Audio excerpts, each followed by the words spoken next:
Like, why do you sound like a government mouthpiece? Why do you sound like a mouthpiece for the state of Israel? You're Jane Fonda. You're like, at most, you should be like, I don't know what's going on. People, I don't think you should be able to kill people, Individuals to have knee-jerk reactions on behalf of third world nations.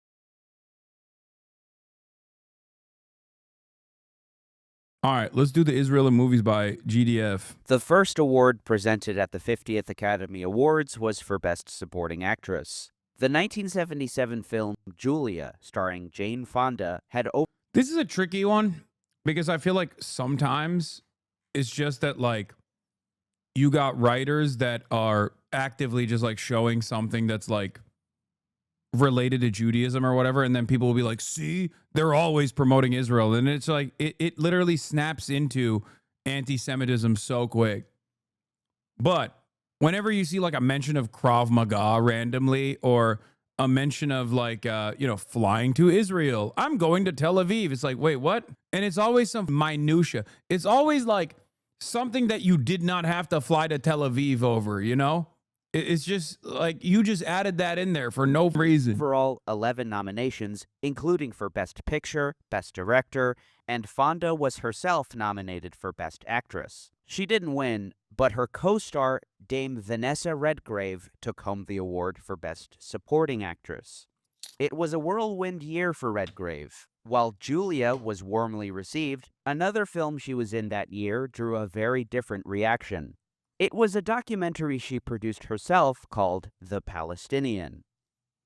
Filmed amid the civil war in Lebanon, Redgrave travels to the Palestinian refugee camps in the country and speaks to Palestinian politicians, refugees, and fighters. She interviewed Yasser Arafat, leader of the Palestine Liberation Organization, giving him ample time to articulate the Palestinian cause. For her film, Redgrave was the target of a sabotage and harassment campaign by the Jewish Defense League, led by Meir Kahane.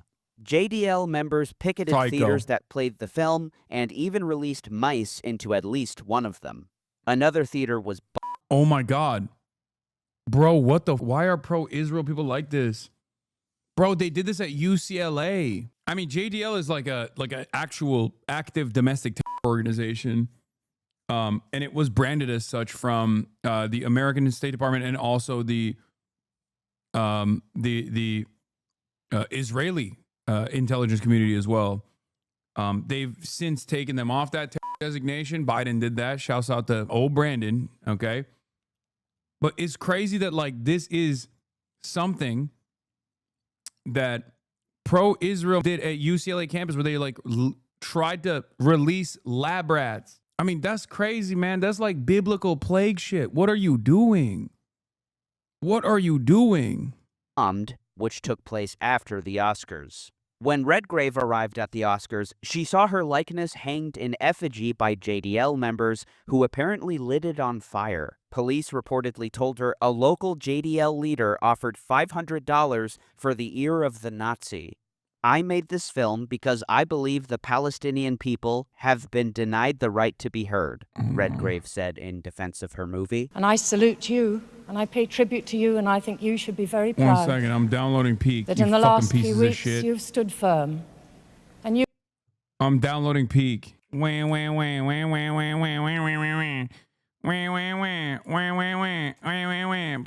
game. And then all of you are going to leave too right after I start playing. It's not bullying words. It's just like, I've been meaning to play, and I was going to play tomorrow. Okay? I was already going to play tomorrow. I'm just going to watch this video while I download it and shit, though. Okay? So shut the f up. You have refused to be intimidated by the threats of a small bunch of Zionist hoodlums whose behavior is an insult to the stature of Jews. Yeah. By the way, classic. Very clear, very deliberate, very much not anti-Semitic. Okay, that's exactly what these guys are, JDL. But of course, I'm sure that people reflected on this to be like, well, this is some real significant anti-Semitism. It's all over the world, and to their great... Oh, she says Zionist, but she meant Jew. ...and heroic record of struggle... Chat, if it dips below 20K, I will come to your homes. That's right. Pixie B. You tell them. against and oppression. Her words, Zionist hoodlums, referring directly to the JDL. Years later, she wept, remembering the Oscars speech. The Academy president, Howard Koch, said that after the ceremony, I felt sorry for Vanessa. At the party afterward, she was sitting all alone with just her 2 bodyguards. No one would sit with her, and here it was her big night. Henry Ehrlich, the publicist assigned to escort Redgrave, wrote to the Los Angeles Times explaining how he confronted her. As a film industry publicist, I was assigned to escort Vanessa Redgrave to the various press and media gathered on the 4th floor at the Music Center. I turned to her and congratulated her for the award, and I also made a very simple but direct statement. I have been an ardent Zionist and supporter of Israel for more than 30 years. I do not consider myself a hoodlum. It was Always, dude. Always the same method. Always the same method. It's just like, first of all, okay, she ain't even talking about you, little bro. You're the one who is taking ownership over this. She's talking about a literal organization that is like actively trying to cause harm to her in the process of defending an apartheid state that is actively causing harm to all Palestinians. It's just double. This is what I mean. It's just like placing Westerners' feelings over like the actual impact, the actual things that are taking place is so annoying. What? Yes. Shut the fuck up. We're going to watch this. Statement, We're going to watch this video first. The charges of anti-Semitism were especially unfair considering David Lehrer, longtime director of the Anti-Defamation League for the West Coast, later called the JDL thugs and hooligans. Apparently, not a single Hollywood star came out in defense of Redgrave. One would think her Julia co-star Jane Fonda, famously photographed with North Vietnamese troops atop an anti-aircraft gun, would show her support. Instead, she publicly criticized her for years. Yeah, Jane Fonda herself is like kind of shitty on this, which is crazy because, like, you know, this is an insane moment. Like, this is something that has never happened in American history. Like, Jane Fonda going to Vietnam and sitting atop an anti-aircraft battery system in the hands of the North Vietnamese Liberation Front is perhaps one of the most major acts of anti-imperialism that has ever come from Hollywood, the Hollywood elite. And people wanted to kill her. Okay? This is not lib shit. Shut the fuck up. This is not lib shit at all. Okay? This is what do you mean lib shit? She did take it back later, said her action was caused by ignorance. I don't know about the brainwash part, but it doesn't matter. She did it at the time. Okay? Some people also wanted to kill for her. No, that's not Jane Fonda. That's a different person. You're thinking of Jodie Foster. You're mixing up your white ladies. Anyway, but it was just so crazy for someone who went to this length to still at that moment not want to say a thing about Israel's ongoing occupation and apartheid structure. In 1980, she traveled to an IDF outpost. Yeah, I know. I read the article about her criticizing the PLO in the Israeli-occupied Golan Heights of Syria, and gave an interview to the Israeli Maariv, where she denounced Redgrave's views as crazy. In fact, in December 1982, following Israel's invasion of Lebanon, the siege of Beirut, the Sabra and Shatila massacres, and with the ongoing occupation of southern Lebanon, Fonda declared her unqualified support of Israel. She condemned the double standard which has been applied to Israel over the war in Lebanon, and said she attributed this in part to anti-Semitism as well to the tendency of many Yeah, it's just, there is a double standard with Israel. It's just not in the direction that you think, okay? It's so crazy that, like, normal-ass people with progressive opinions, when it comes to Israel, like Hollywood celebrities and shit, right? Who will actively go out and, like, protest when it comes to domestic issues, who are anti-war across the board, who will do something as bold as radical, as brave, as actively aiding and abetting the enemy, okay? Because the enemy in that circumstance is obviously people defending their own territorial homeland in Vietnam, will then turn around and sound like the Israeli state officials. Like, these are things that you have heard yesterday, the day prior, every single day since October 7th, if that's the first time you started tuning into this shit. And yet these talking points have not really been updated since like 1953, okay? Since people started paying attention to what was going on. Like, why do you sound like a government mouthpiece? Why do you sound like a mouthpiece for the state of Israel? You're Jane Fonda. You're like, at most, you should be like, I don't know what's going on. People, I don't think you should be able to kill people, Individuals to have knee-jerk reactions on behalf of third world nations. Israel, she said, is surrounded by a sea of fanaticism. These countries are against women, against democracy, and every right we hold dear.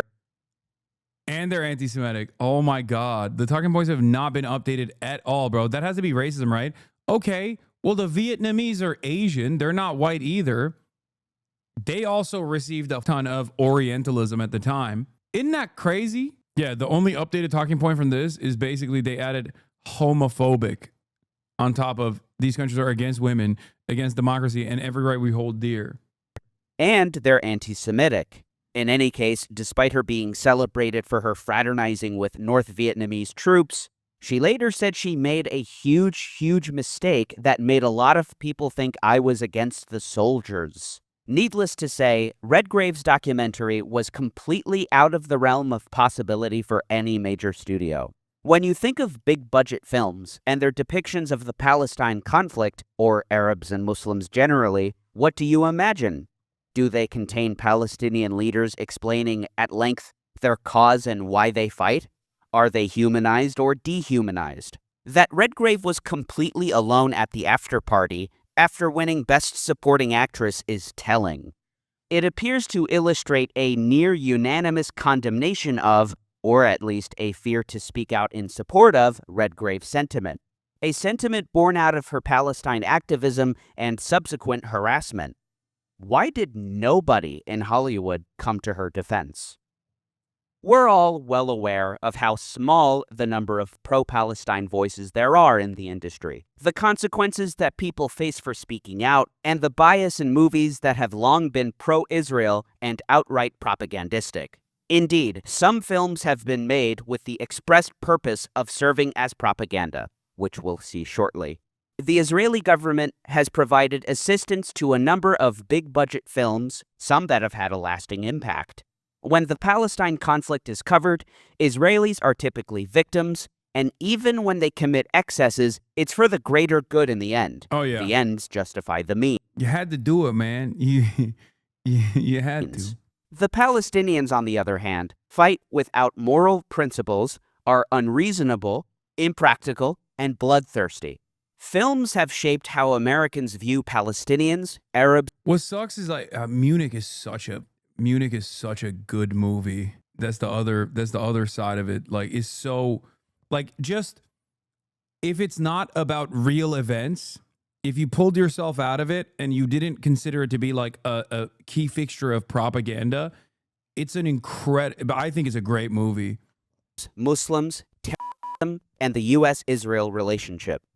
It seems clear that the image of Israel as a strategic asset of the United States was at least in part manufactured by Hollywood with the active assistance of the Israeli government. That might sound like a conspiracy theory, but it is well documented. Particularly in Hollywood and Israel, A History, by Tony Shaw of the University of Hertfordshire and Israeli historian Giora Good. I've heard it's an incredible movie, and it was very controversial by pro-Israel groups who thought it was equating, but it was still, no, it was, of course it was still very much pro-Israel. It's crazy to see it as anything but. The only like moderate redeemable aspects of it is that like there is like one moment where I think it's a Palestinian that's like, is it a Palestinian where there's like a conversation I remember taking place between like a Palestinian operative and a Mossad operative, And the dude is basically like, of course we're going to fight. Like, what do you mean? That's it. That was it. He said, of course we're going to fight. We ready, bro?